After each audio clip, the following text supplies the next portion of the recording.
శ్రమ చేసే అలవాటు మీ అందరికి ఉంది కాబట్టి మీరు ఇక్కడ ఉన్నారా. కానీ శ్రమ చేసేటప్పుడు ఎందుకు చేస్తున్నారు అనేది మర్చిపోకండి. ఈ సమాజానికి ఇది చేస్తాను రోజు రోజు మనసును గుర్తుపెట్టుకోండి.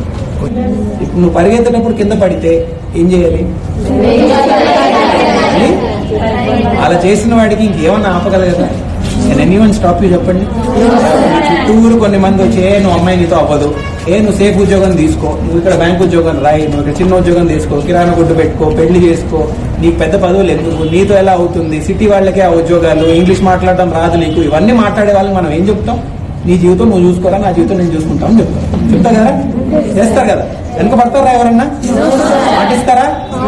బెస్ట్ లక్ రా. మీరెంత ఎదిగితే అంత సంతోషం రా. మాకు మీకు కావాల్సిందంటే మీ ప్రిన్సిపల్ గారు అన్న ముందు నుంచి మీ అండగా ఉన్నారా?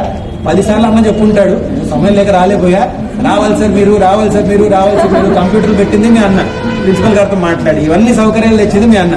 నిజంగా ఒక అన్నలాగా ఉన్నారా మీతో? చూడండి, బాగా ఎదగాలరా. మీ వయసులో ఒక మొక్కలాగరా. మీరు మొక్క నాటినప్పుడే దానికి నీళ్లు ఎరువిస్తే ఎదుగుతుంది.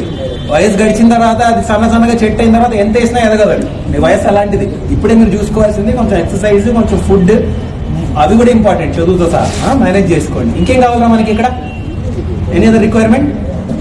అంత బాగానే ఉందారా? ఇప్పుడు చెప్పకపోయినా మీ ప్రిన్సిపల్ గారు చెప్పండి, మళ్ళీ చూసి అందించాల్సిందిగా అందిస్తాం. ఓకే? మీరు మాకు ఇచ్చే మాట ఏంటి? అద్భుతంగా చదువుతారు, చిన్న ఆలోచన వద్దు, చిన్న ఆశలు వద్దు, అన్నిటికన్నా పెద్ద పోస్ట్, అన్నిటికన్నా పెద్ద ఉద్యోగం ఏం చేయగలరు? అదే మీ టార్గెట్. అదే మీ టార్గెట్. సరేనా?